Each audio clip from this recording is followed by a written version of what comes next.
أشهد أن لا إله إلا الله وحده لا شريك له وأشهد أن محمدا عبده ورسوله أما بعد فأعوذ بالله من الشيطان الرجيم بسم الله الرحمن الرحيم الحمد لله رب العالمين الرحمن الرحيم مالك يوم الدين إياك نعبد وإياك نستعين اهدنا الصراط المستقيم صراط الذين أنعمت عليهم غير المغضوب عليهم ولا الضالين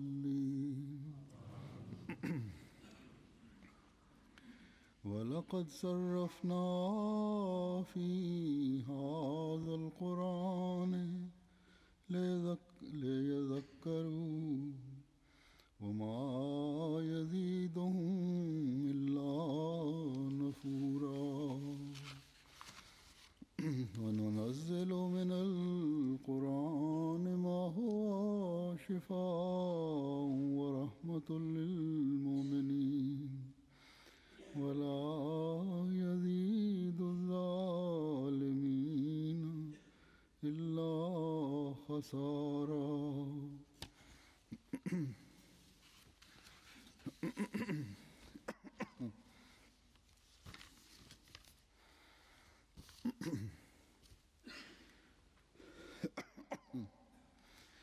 मुखालिफीन इस्लाम को Les ennemis de l'islam n'ont cesse d'étaler leur animosité à l'encontre de l'islam, du saint prophète sallallahu alayhi wa sallam et du saint Coran.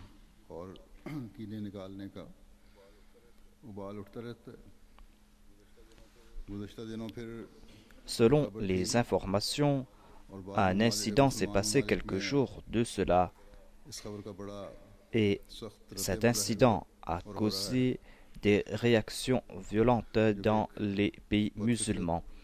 L'auteur de cet incident est le prêtre chrétien malveillant des États-Unis d'Amérique, celui qui en septembre 2010 avait déclaré qu'il va brûler le Saint-Coran.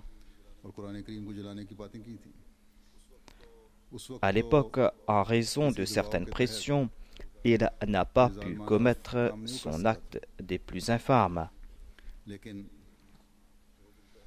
Mais 2 jours auparavant, lui et ses compagnons ont commis cet acte immonde et lui et ses compagnons ont brûlé le Saint-Coran. Pour justifier cet acte, il a présenté cette sottise. Il a mis en place un jury composé de 12 membres. Et ils ont pris cette décision. Et il a appelé un imam d'une mosquée pour représenter le Saint-Coran, pour représenter les musulmans et pour défendre le Saint-Coran. Et après 6 heures, le jury a décrété que, na'udhu billah, le Saint-Coran prône le terrorisme et l'extrémisme. C'est pour cette raison que l'on doit brûler le Saint-Coran. Ce prêtre était lui-même partie prenante et juge. On doit dire qu'il était lui-même coupable et juge. En tout cas, ce prêtre et son église n'ont pas beaucoup d'importance aux États-Unis d'Amérique, le prêtre n'a pas beaucoup de suivants aux États-Unis d'Amérique. Son église est composée de quelques centaines de personnes. Il a commis cet acte immonde pour se faire un peu de publicité. Les médias ont repris ce sujet. En fait, ce sont les médias qui sont en train d'attiser ces flammes. Et au lieu d'essayer d'établir la paix, ils sont en train de semer le trouble.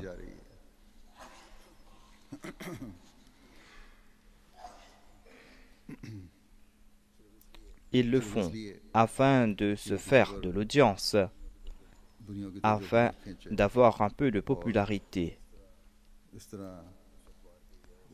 Ainsi, ces journaux ou ces sites web ou ces chaînes veulent se faire un peu de publicité.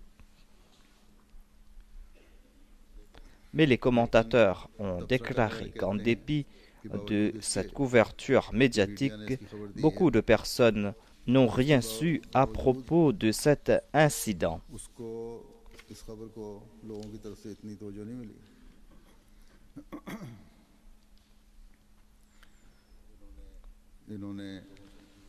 Ils ont interviewé nombre de personnes.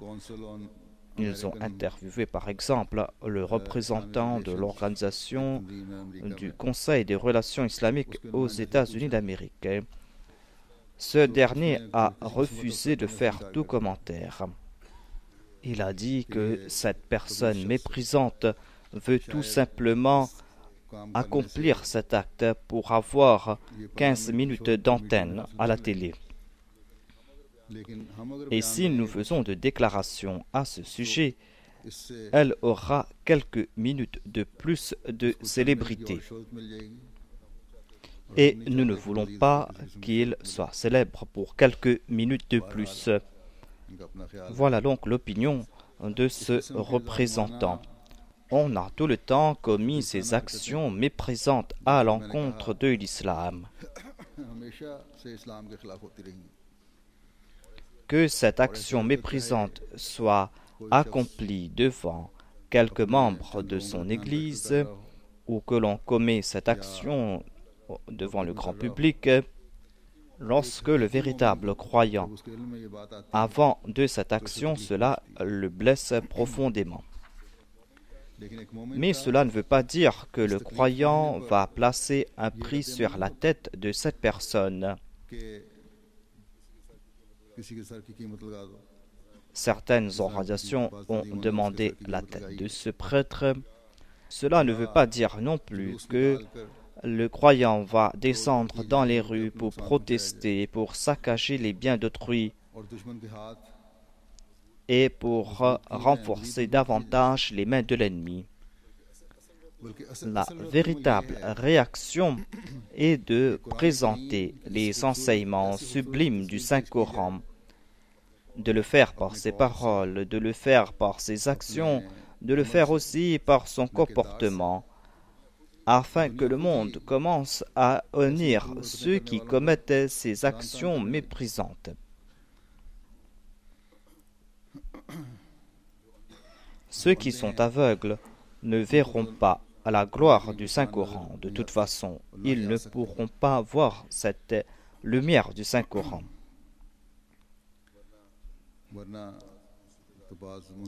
Il y a des personnes justes de différentes religions qui ont loué le Saint-Coran et le Saint-Prophète Mohammed Mustafa sallallahu alayhi wa sallam.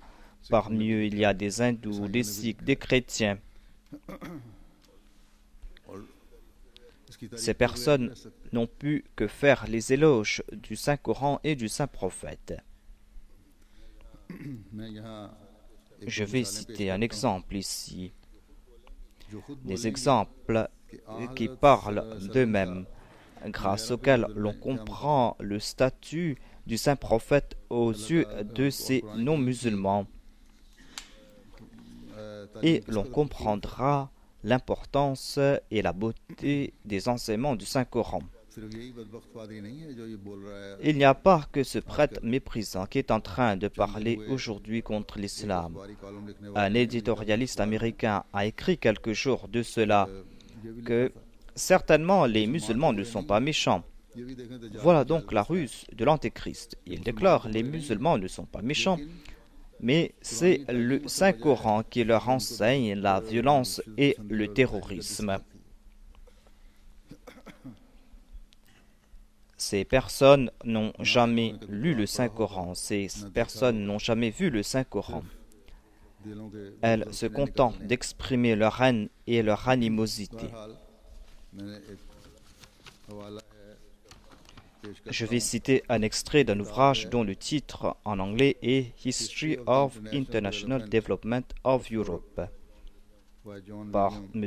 John William Draper. À la page 332 du volume 1 de cet ouvrage, qui a été publié à New York, il est dit qu'il est tout à fait erroné de dire que le progrès du peuple arabe fut par l'épée. L'épée peut changer la religion du peuple, l'épée ne peut changer la pensée de l'homme, l'épée ne peut changer la voix de la conscience.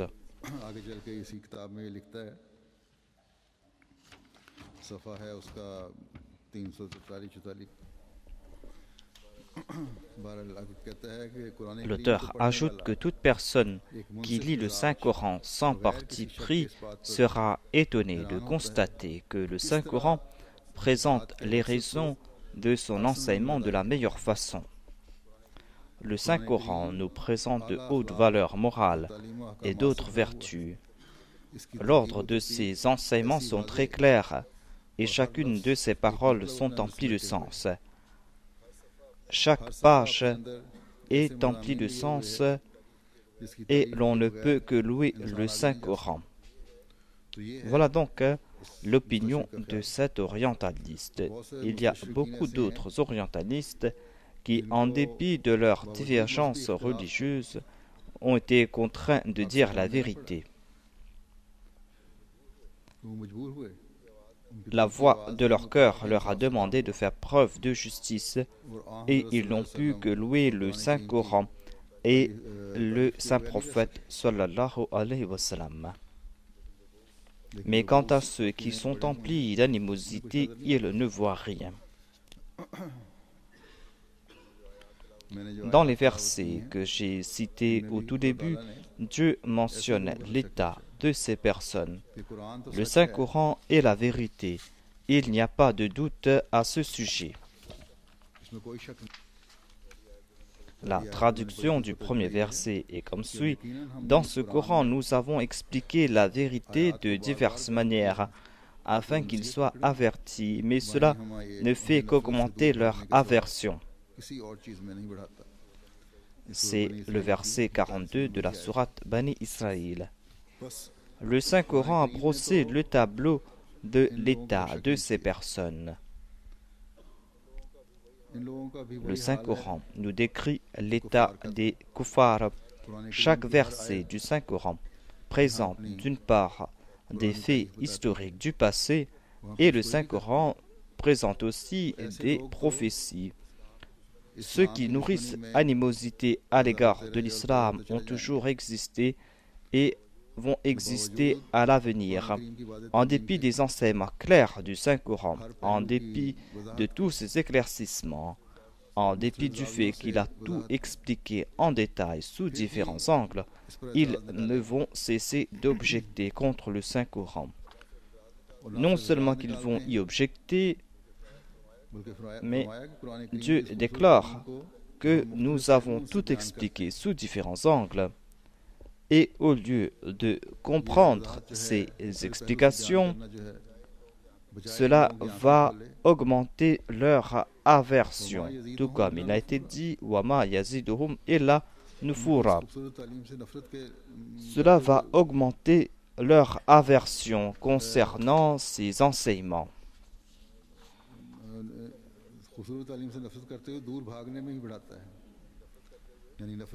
ils vont s'écarter avec aversion, avec haine de cet enseignement.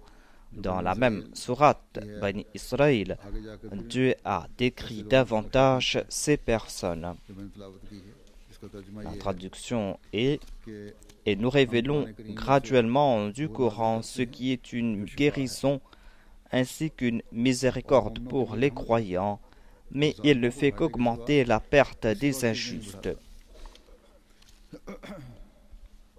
Ici, il a été expliqué davantage que les gens vont lire le Saint-Coran selon leur nature. L'on dit que les yeux de ceux qui sont atteints de la jaunisse deviennent jaunes, et ces personnes voient tout en jaune. Celui qui est de mauvaise nature, celui qui est de mauvaise foi va voir cela selon sa nature. Le Saint-Coran a annoncé qu'il est une direction pour les muttaqis, Hudal lil muttaqin, comme il a été dit. Dès le début, il a été dit que cet enseignement que contient le Saint-Coran est supérieur aux autres enseignements et aux autres livres du passé. Et seuls ceux qui sont imbus de taqwa, de crainte de Dieu, verront cela. Cette direction sera pour ces personnes qui auront la crainte au cœur.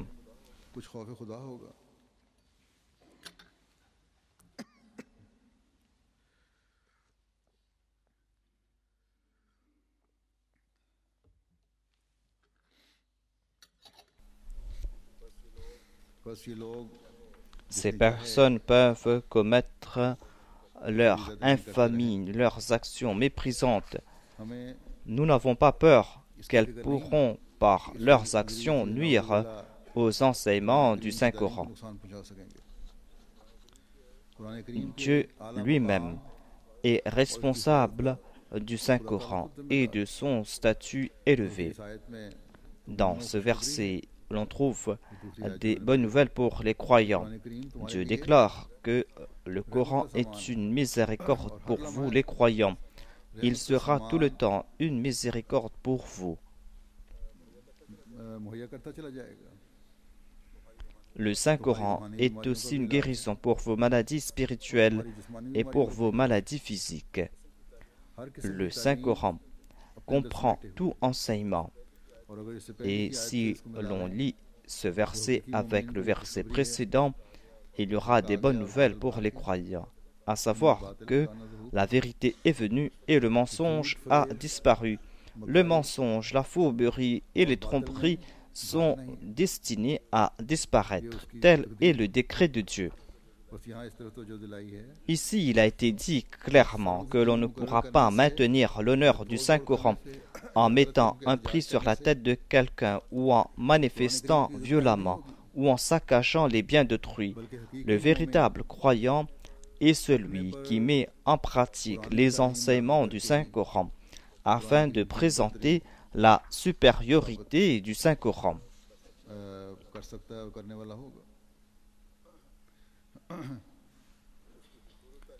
Il doit montrer au monde les enseignements véritables du Saint-Coran afin de faire la distinction entre la vérité et le mensonge.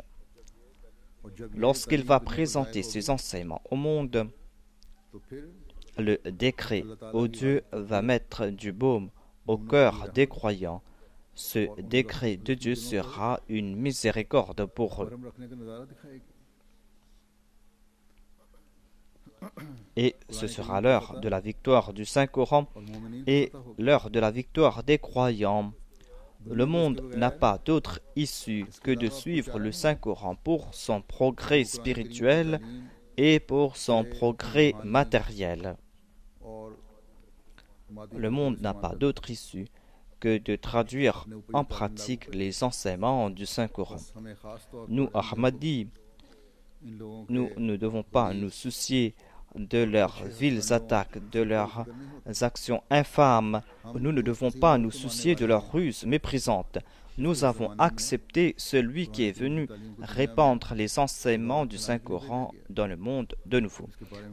Dans la sourate Al-Jumu'ah, Allah déclare « Yusabbihu lillahi ma fi samawati wa ma fil ard » الملك القدوس العزيز الحكيم هو الذي بعث في الأميين رسولا منهم يتلو عليهم آياته ويزكيهم ويعلمهم الكتاب والحكمة وإن كانوا من قبل لفي ضلال مبين وآخرين منهم لما يلحقوا بهم وهو العزيز الحكيم. Tout ce qui est dans les cieux et tout ce qui est sur la terre glorifie Allah, le souverain, le très saint, le puissant, le sage. C'est lui qui a suscité parmi les illettrés un messager qui est des leurs, qui leur récite ses signes, qui les purifie, leur enseigne le livre et la sagesse, bien qu'ils eussent été auparavant dans un égarement manifeste. Et il le suscitera parmi d'autres des leurs qui ne se sont pas encore joints à eux. Il est le puissant, le sage. Il y a eu cette première période au cours de laquelle Dieu a envoyé le saint prophète Mohammed Mustafa sallallahu alayhi wa sallam, et grâce à cet enseignement qui lui a été révélé, il a transformé l'état du monde. Il a apporté une révolution dans le monde dont la situation était des plus déplorables. Il est apparu parmi des ignorants, des personnes qui étaient prêtes à s'entretuer pour des moindres broutilles. Il leur a récité les signes de Dieu et à travers cet enseignement sublime, il les a purifiés. Il a transformé des ignorants en personnes cultivées et instruites. Il les a emplis de connaissances. Il les a éclairés à travers ce seul livre de Dieu qui va exister jusqu'à la fin des temps. Le seul livre qui embrasse toute forme de connaissance et de spiritualité. Eux qui étaient auparavant comme des animaux se sont transformés en êtres humains. Et tout comme l'a dit le Messie promis à l'Islam, il en a fait des êtres humains, ensuite il en a fait des êtres cultivés, ensuite il en a fait des hommes de Dieu.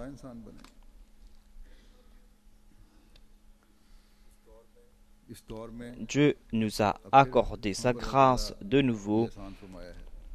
Il a envoyé le Messie promis à l'Islam, le serviteur parfait du saint prophète Mohammed Mustafa sallallahu alayhi wa sallam, afin qu'il leur récite ses signes, afin qu'il fasse que nous progressions dans notre spiritualité, afin que nous puissions progresser dans notre certitude et dans notre foi. Il est venu nous guider dans cette bonne direction, afin que nous puissions nous purifier. Il est venu nous présenter la vérité concernant ce livre divin, ce grand livre qui est une guérison, une miséricorde pour les croyants.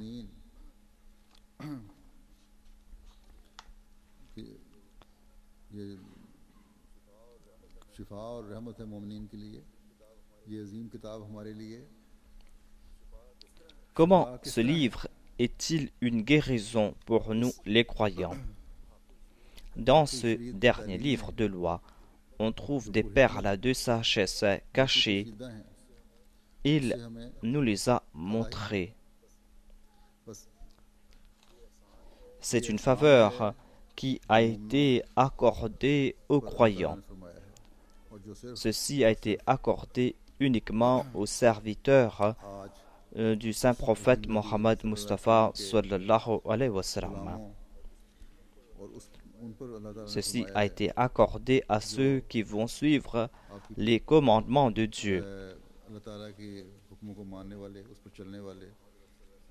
Ceci a été accordé à ces personnes qui vont accomplir les prophéties faites par le saint prophète Mohammed Mustafa sallallahu alayhi wa sallam. Le Messie promis alayhi salam nous a présenté la grandeur du Saint-Coran et il a fait la comparaison avec la Torah en disant que les prêtres se sont leurrés complètement en disant que le Saint-Coran n'a rien apporté de nouveau et que la Torah a déjà évoqué l'unicité de Dieu et d'autres commandements. Un sou peut penser que la Torah évoque l'unicité de Dieu et évoque aussi les droits de Dieu et le fait de rendre culte à Dieu et les droits de serviteurs de Dieu, et que ce n'est pas quelque chose de nouveau. Mais il va se tromper, celui qui n'a pas médité sur la parole de Dieu. Qu'il soit clair qu'on ne trouve pas trace de beaucoup de points concernant Dieu qui ont été évoqués dans le Saint-Coran et non pas évoqués dans la Torah. La Torah n'évoque pas les points subtils de l'unicité de Dieu. Le Saint-Coran nous fait comprendre que l'unicité de Dieu ne signifie pas uniquement se détourner de l'adoration des hommes, des idoles, de la matière et des corps célestes. Il y a 3 niveaux de l'unicité de Dieu. Le premier niveau concerne la masse, c'est-à-dire ces personnes qui veulent se protéger de la colère de Dieu. Le deuxième niveau concerne les élus. Cela concerne ceux qui veulent se rapprocher de Dieu davantage que la masse. Et le troisième niveau concerne la crème de la communauté, ces personnes qui désirent atteindre la plus grande proximité de Dieu. Le premier niveau de la Tawhid signifie ne pas adorer les idoles, se détourner de toute chose dont le pouvoir est limité, de toute création, qu'elle soit créée sur terre ou dans les cieux, et d'éviter d'adorer ces créations. Le deuxième niveau de Tawhid, c'est de considérer Dieu comme celui qui détient tout pouvoir pour ses affaires, c'est-à-dire que le résultat dépend de Dieu, et de ne pas placer ses confiances dans les moyens à tel point que d'en faire des partenaires de Dieu.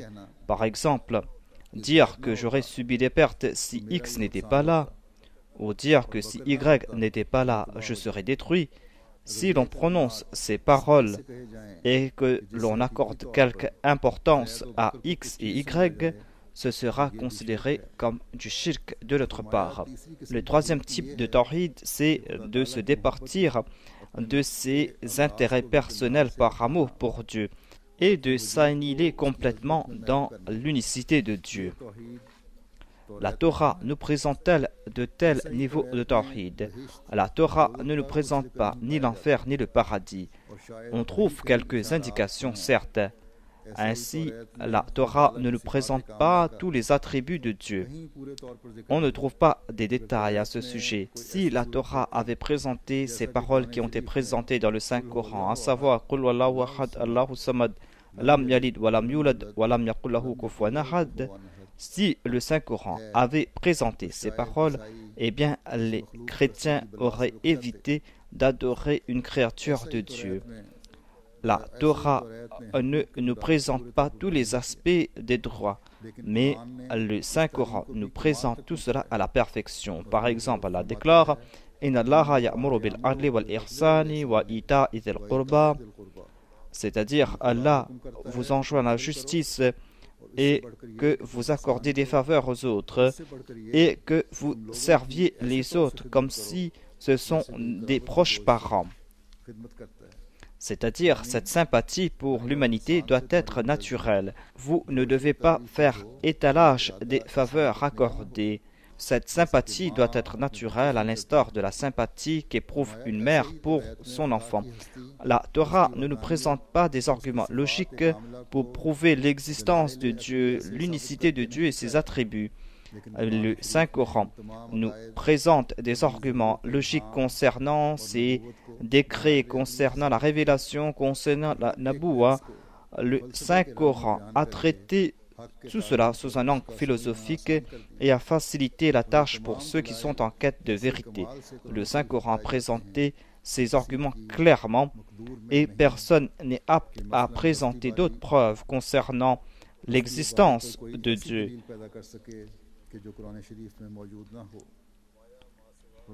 Une autre raison pour la révélation du Saint-Coran est que les autres livres du passé, Les livres de Moïse, la Torah et les évangiles ont été envoyés pour un peuple spécifique, c'est-à-dire pour les enfants d'Israël.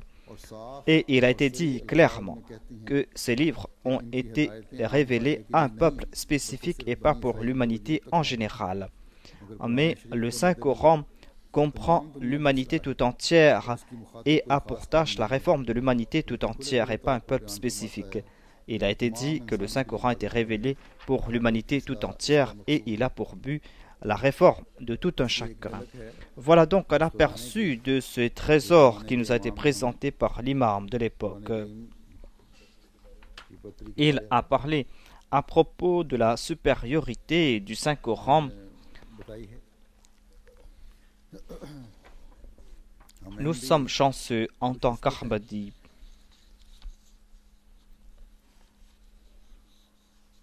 Et nous serons considérés comme chanceux lorsque nous allons suivre tous les préceptes du Saint-Coran, lorsque nous allons traduire dans la pratique ces préceptes, lorsque nous allons montrer au monde cet enseignement éclairé que vous êtes en train de critiquer.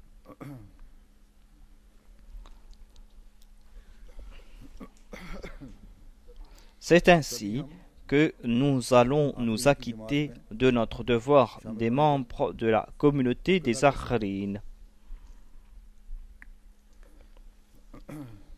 Dans un sermon auparavant, j'ai cité l'exemple de la Jamaat de l'Allemagne.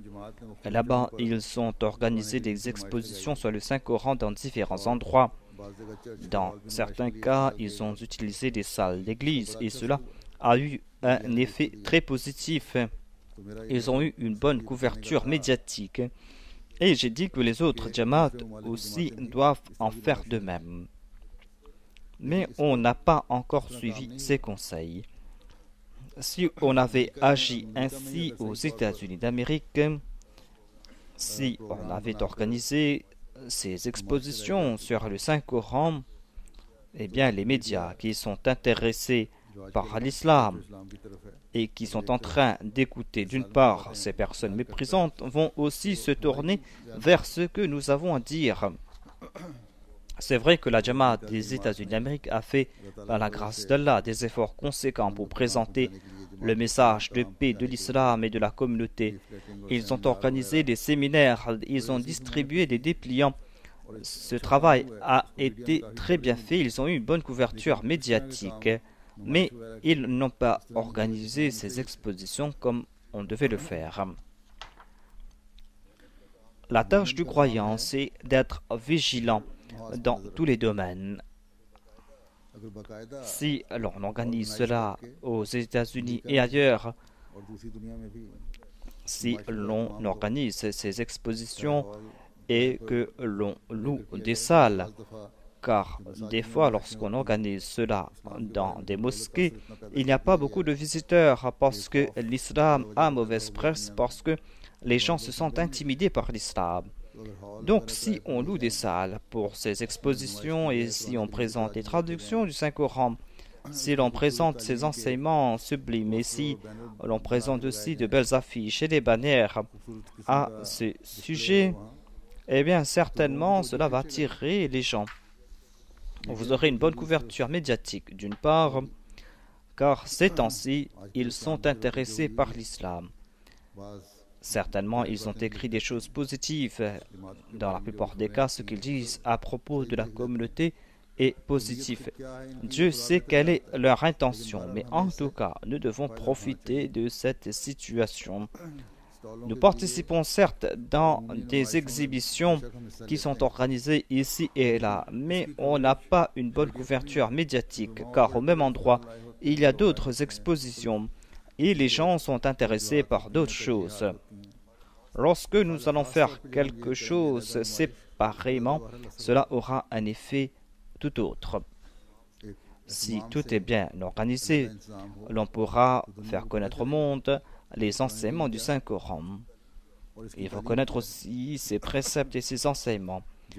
Les gens disent beaucoup de choses à propos du djihad ces temps-ci, mais nos adversaires ne disent pas dans quelle situation la lutte armée est permise en islam. Au même endroit où Dieu a donné la permission de prendre des armes, Dieu nous a demandé de défendre les chrétiens, les juifs et les autres. Et il n'a pas parlé uniquement de la protection des musulmans. Voilà donc les complots de l'Antéchrist qui essayent de nuire au message de l'islam. Nous voyons cette campagne de temps en temps, ici et là. C'est une campagne que nous allons devoir arrêter complètement et pour cela nous allons devoir faire des efforts soutenus. Et seule la Jamaat Ahmadiyya pourra accomplir cette tâche.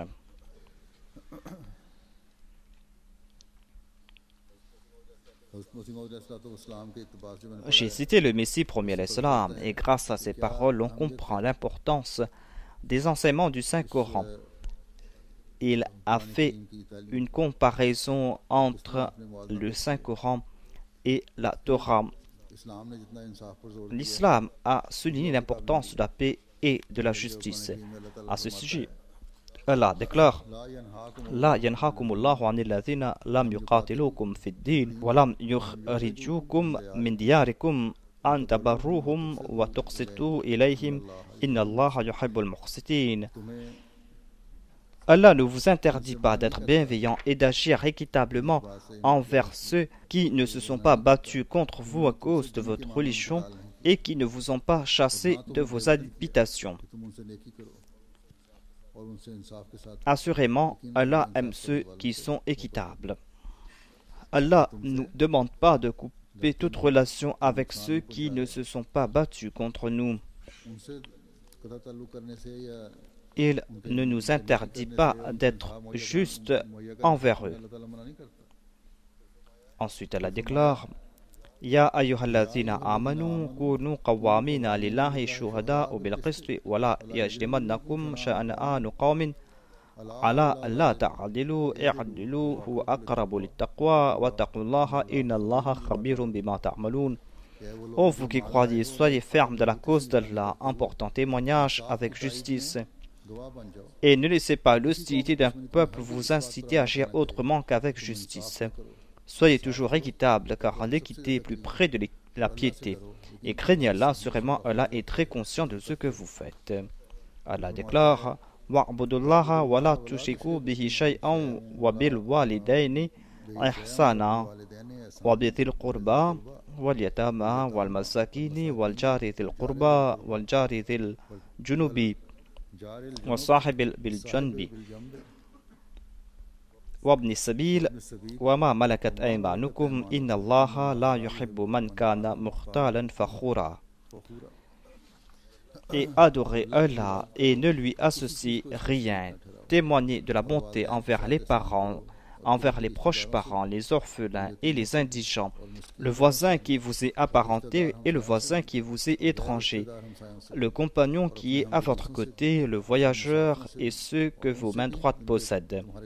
Assurément, Allah n'aime pas les gens orgueilleux et vaniteux. Dans ces versets, Dieu nous demande d'être bienveillants envers les koufars, ceux qui ne sont pas nos ennemis. Ensuite, dans le verset de la sourate Al-Maïda, il est dit que vous devez être juste même envers vos ennemis. L'hostilité a certaines limites.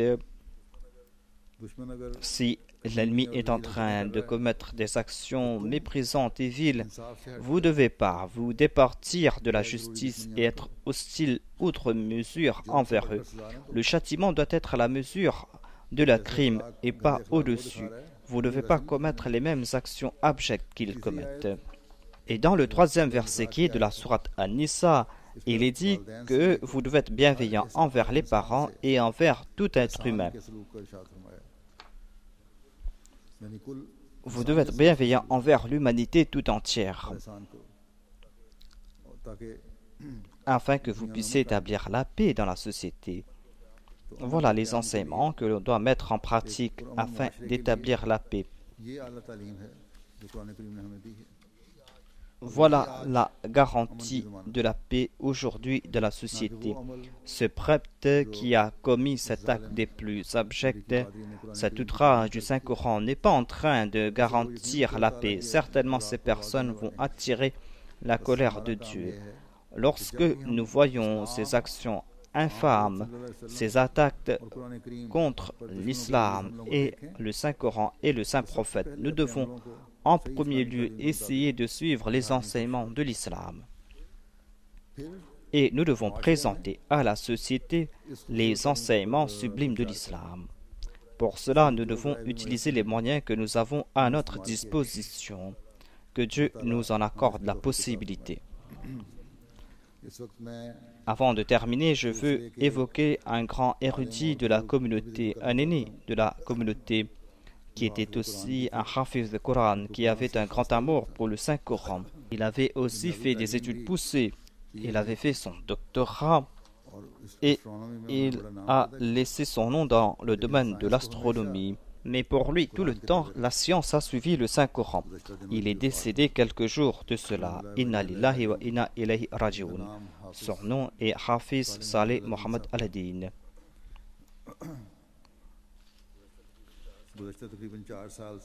Depuis les 4 dernières années, il était le président de la Sadr Anjuman Ahmadiyya de Qadian. Il avait occupé plusieurs postes. Il fut membre de la Sadr Anjuman Ahmadiyya. Il avait complété ses études de physique à l'université Osmania. Ensuite, il a fait son doctorat aux États-Unis d'Amérique dans le domaine de l'astronomie et de l'astrophysique. Et il a complété son doctorat en 1963 à l'université Yerkes à Chicago, aux États-Unis d'Amérique. Il possédait de grandes qualités. Il avait écrit plus de 50 articles dans le domaine de la recherche qu'il avait publié dans plusieurs journaux. Et il a reçu plusieurs prix. Par exemple, en 1980, il a reçu un très grand prix, la Magnatsaha Award for Theoretical Science. Il a reçu ce prix en Inde en 1980. Il a reçu de nombreux prix, mais il était d'une grande humilité. Il a écrit à propos de la dynamique de la galaxie, à propos aussi des éclipses solaires et lunaires. Il a écrit à propos de l'éclipse du soleil et de la lune et concernant la véracité du Messie promis alayhi salam. Il a fait plusieurs discours à ce sujet à Qadian au Royaume-Uni. Et en 1894 et 95, pour le centenaire de ce signe, il a écrit plusieurs articles dans les magazines de la communauté. En 2009, pour la Jalsa de Qadian, il a fait un discours sur l'existence de Dieu à la lumière de la création. Ce fut un très grand discours. Toutes ces déductions étaient basées sur le Saint-Coran.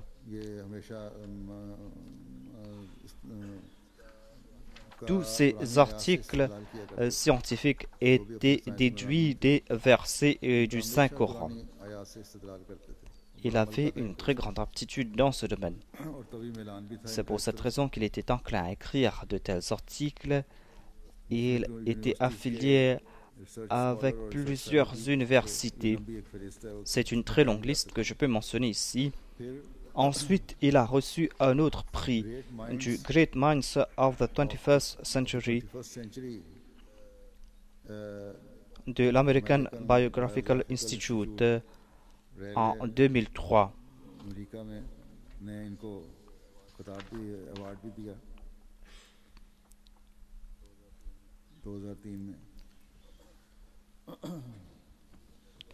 Il a écrit plusieurs articles concernant la véracité du Messie et du Mehdi et l'éclipse du soleil et de la lune. Il a écrit à propos de la véracité du Messie premier islam à la lumière des éclipses du soleil et de la lune. Il a écrit un autre ouvrage, Notre Dieu. Il a aussi écrit The Dynamics of Colliding Galaxies, The Dynamics of the Stellar System. Le but de l'homme et comment atteindre ce but. Le point de vue des scientifiques sur l'existence de Dieu. Il a servi la communauté à différents niveaux. Il fut amir de la province, il fut secrétaire des finances, il fut président d'une Jamaat, il fut membre de la Sadr Anjuman Ahmadiyya et il fut, en fin de compte, président de la Sadr Anjuman Ahmadiyya. Je l'avais nommé à ce poste. Il avait un lien très ferme avec Dieu. Son épouse a dit qu'une fois, ils se sont arrêtés à Karachi, à l'aéroport, et les douaniers lui ont arrêté parce qu'il avait des appareils électroniques avec lui. Il était très soucieux. Les gens qui voyagent au Pakistan savent comment se comportent les douaniers au Pakistan et comment ils arrêtent les gens. En tout cas, son épouse a déclaré que j'ai regardé autour de moi et j'ai constaté que Saleh Al-Din Saheb avait disparu. J'étais toute soucieuse. Après quelques minutes, il est retourné et il m'a dit qu'il était parti faire 2 rakats de prière, car seul Dieu pourrait nous aider. Ensuite, ils sont partis voir les douaniers. Il a dit certainement, ils vont nous retourner nos affaires. Ils sont partis voir des douaniers et ce n'étaient pas les mêmes personnes. Ces derniers lui ont demandé des excuses et lui ont retourné ses affaires. Dans cette situation, une autre personne aurait été soucieuse et serait partie voir d'autres personnes.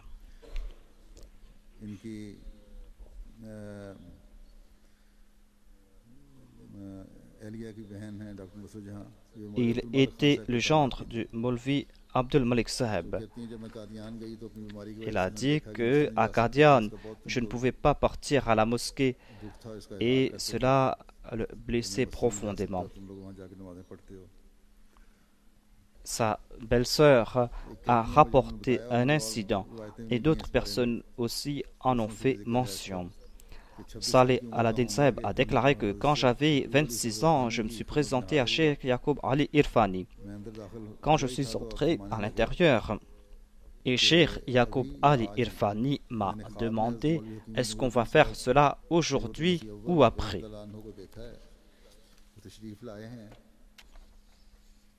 Le Cheikh Yaqub Ali Irfani a déclaré que j'ai vu en rêve que le premier calife était venu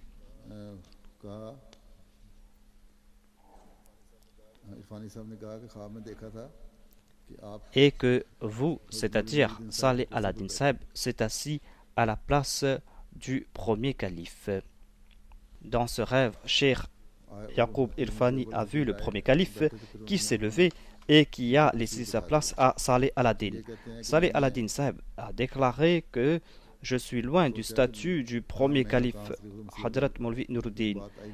Mais lorsque je suis venu à Qadian, bien des années plus tard, le calife m'a nommé le président de la Sadr Anjuman Ahmadiyya après quelque temps. Ce fut après le décès de Mian Wassim Saheb. Saleh Al-Din a déclaré que quand j'ai lu l'histoire de la Jamaat Ahmadiyya, j'ai su que le premier président de la Sadr Anjuman Ahmadiyya fut le premier calife. C'est ainsi que le rêve de Irfani Saheb s'est accompli bien des années plus tard. Il avait un très grand amour pour le Saint-Coran. La veille d'un examen, il n'a cessé de mémoriser le Saint-Coran. Sa mère lui a dit que tu dois te préparer pour l'examen. Mais lui, il n'a cessé de mémoriser ou de lire le Saint-Coran cette nuit-là. Il a mémorisé le Saint-Coran chez lui. Il partait dans le sous-sol pour mémoriser le Saint-Coran. Et lorsque son père a vu cela, il a fait venir un muallim pour l'aider à mémoriser le Saint-Coran. Il avait une très grande fidélité envers le califat. Il était très sincère envers le califat et il avait un lien ferme avec les derviches de Qadian. Et en chaque situation, il se tournait vers Dieu. Il était simple, plein d'abnégation. Il lisait tout le temps le Saint-Coran. Au cours de la Jalsa Salana, il était l'imam pour la prière de Tahajjud dans la mosquée Aqsa. Et il aimait parler à propos de la foi. Il n'était pas intéressé par le monde. Un missionnaire m'a écrit à propos d'un incident. Il a dit qu'il s'était présenté pour le mariage d'un proche. Saleh Al-Din Sahib était présent là-bas et la famille du marié ont demandé à Saleh Al-Din Sahib de prononcer le sermon de Nikah en raison de son statut et en raison de l'importance de sa famille. Ce missionnaire était aussi présent. Et Saleh Al-Din Sahib était très en colère. Il a dit que vous ne respectez pas les missionnaires. Comment se peut-il qu'un missionnaire soit là et moi je prononce ce sermon? Si vous répétez cela, je ne vais pas me présenter à votre mariage.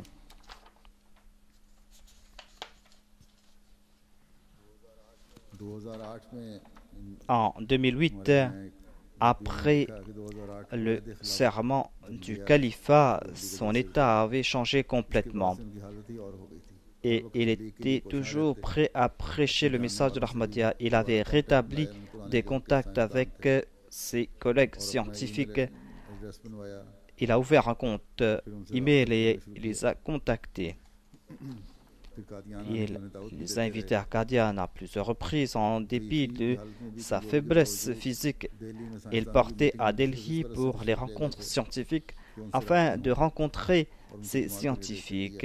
Et il leur a présenté plusieurs ouvrages à propos de la communauté et les a souvent invités à Qadian. En 2008, les Nations Unies ont organisé l'année internationale de l'astronomie. Il est parti à Bangalore et il a fait un long discours sur la science et le Saint-Coran.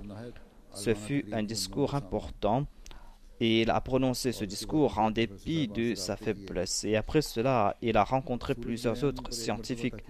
Il n'a cessé de faire des recherches sur les éclipses solaires et lunaires. Et il est dit qu'un missionnaire l'aidait pour ses tâches. Après avoir complété ses devoirs à l'Anjuman, il partait rencontrer ce missionnaire qui a rapporté ceci et faisait des recherches dans plusieurs domaines. Il a déclaré que l'on doit faire une équipe de jeunes qui doivent partir à l'extérieur de la ville et chercher la nouvelle lune. Et on doit avoir une base de données concernant la nouvelle lune, car la science ne peut nous dire quand peut-on voir la nouvelle lune à l'œil nu. Si on a cette base de données, on pourra répondre à plusieurs objections. Donc il méditait dans ce domaine. Il a déclaré que voir la lune à l'œil nu est très important. Et les progrès des musulmans sont basés sur le fait qu'ils ont tenu en considération les cycles lunaires. Et dans le Saint-Coran, il est dit certainement on doit voir la lune à l'œil nu. Et il méditait sur les étoiles. Il a dit qu'il y a un scientifique français qui avait dit que ce n'est pas uniquement la lumière des étoiles qui nous atteint, mais il y a une autre lumière qui vient et qui éclaire nos esprits. Et il méditait sur le Saint-Coran, tout comme il a été dit que l'on doit méditer sur la création des cieux et de la terre. Il était parmi les Ulul Albab.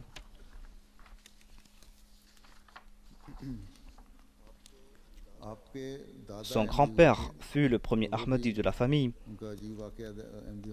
Celui-ci a dit que j'étais un commerçant, je n'étais pas intéressé par la religion. Un jour, j'ai lu la Review of Religion.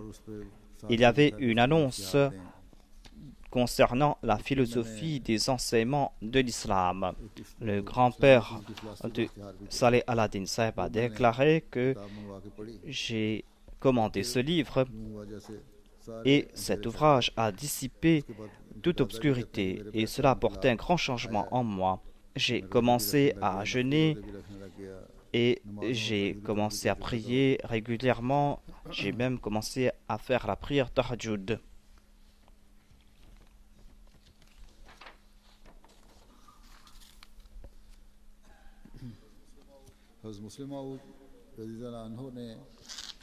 Le deuxième calife avait vu un rêve à propos du grand-père de Saleh al-Din Saheb. Ce dernier avait des contacts avec Mufti Sadiq Saheb, avec Sheikh Yaqub Irfani Saheb. Il avait aussi des contacts avec Hafiz Roshan Ali Saheb. Ils en ont fait la mention au deuxième calife. Et le deuxième calife connaissait quelque chose à propos de lui. Il a dit que j'ai vu en rêve qu'il va accepter l'Ahmadiyya et il va apporter des grands changements spirituels et qu'il va servir la communauté. Et par la grâce de Dieu, il a accepté l'Ahmadiyya.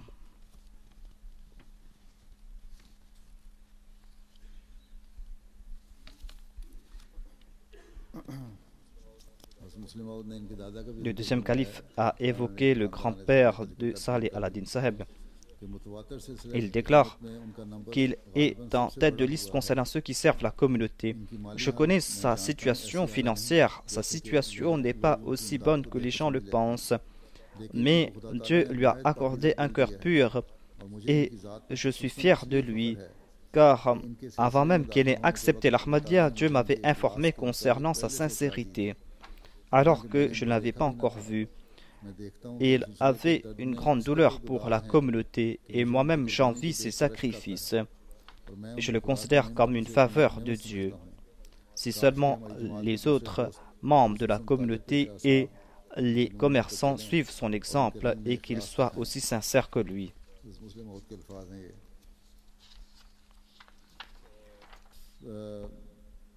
Maulvi Mohammed Ismail Yadgiri a évoqué les sacrifices de Sayyid Saheb, le grand-père de Saleh al-Din. À l'époque, une roupie n'était pas divisée en 100 sous. À l'époque, une roupie était divisée en 16 annas.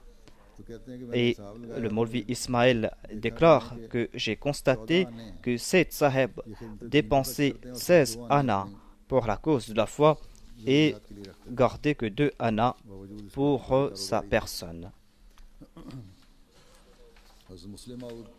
Le deuxième calife a déclaré que le grand-père de Saleh al-Din Saheb avait cette grande ardeur pour prêcher le message de l'Ahmadiyya à l'exemple des compagnons du Messie promis comme Maulvi Burhanuddin, et il a l'ardent désir de dépenser pour la cause de la religion comme Sayyid Abdurrahman. Dieu a envoyé Sayyid Abdurrahman au Messie promis comme un ange et Dieu m'a envoyé Sayyid Saheb comme ange pour m'aider. Voilà donc une présentation de la famille de Saleh al-Din Saheb ainsi que de sa personne.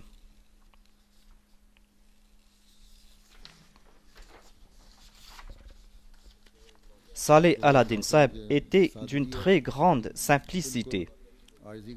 Son fils a écrit à ce sujet qu'un jour, ils étaient à la gare de train de Delhi et ils portaient une chemise rouge. Et les porteurs de la gare portent aussi des chemises rouges. Une famille s'est présentée et ils croyaient qu'il était un porteur et lui ont demandé de porter leurs bagages. Sans rien dire, il a pris leurs bagages et les a transportés.